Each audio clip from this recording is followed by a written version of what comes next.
This conference will Great. now be recorded. I'm performing a market research study on behalf of a pharmaceutical client, and I like to keep this very conversational, very open, very fluid. I'm trying to learn myself in this space. Well, I've been in the industry for 25 years. I've worked in oncology for a good part of that. I've worked in some pediatric indications. I've worked in some CNS tumors, but I've not worked extensively in pediatric CNS tumors. So I love to learn about new spaces and would love to get educated today.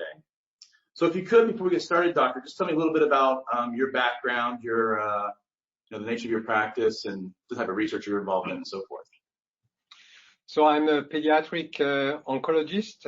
In fact, I'm a pediatric neuro-oncologist. I started my life on this side of the pond 21 years ago. I trained in Europe where I got my accent. And I developed the brain tumor program in Toronto, started from scratch. This has become a wonderful program with 5 physicians. We are involved in a lot of activities. We have, in particular, a lot of translational work. I'm particularly involved in clinical trials, and my focus of interest is, amongst other, low-grade glioma. So we see on average 120 new patients per year.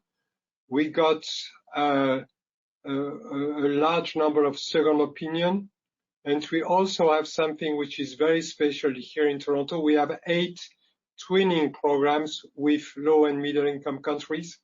So when you ask me how many patients I deal with every year, it must be in the range of 300 to 400. Oh, wow. Now, I think I know the answer, but how does that compare to other programs? Oh, this is one of the biggest programs in North America and in the world. Of course, there are programs of different size. If you ask me about the biggest program in the world, I would say Egypt in Cairo has a hospital that sees 800 patients with brain tumor a year, but they are not as organized and as developed. They don't have the lab component. The same in India with Tata Memorial Hospital, but compared to North American centers, I think we are just at the same size as Houston, Washington, perhaps a bit smaller than St. Jude in Memphis that has a specific brain tumor program, but it's a huge program. Yeah, that's wonderful. And so did you say Cairo? Sorry? You mentioned the biggest in the world, although not as organized. Did you say that was in Cairo, Egypt? It's in Cairo.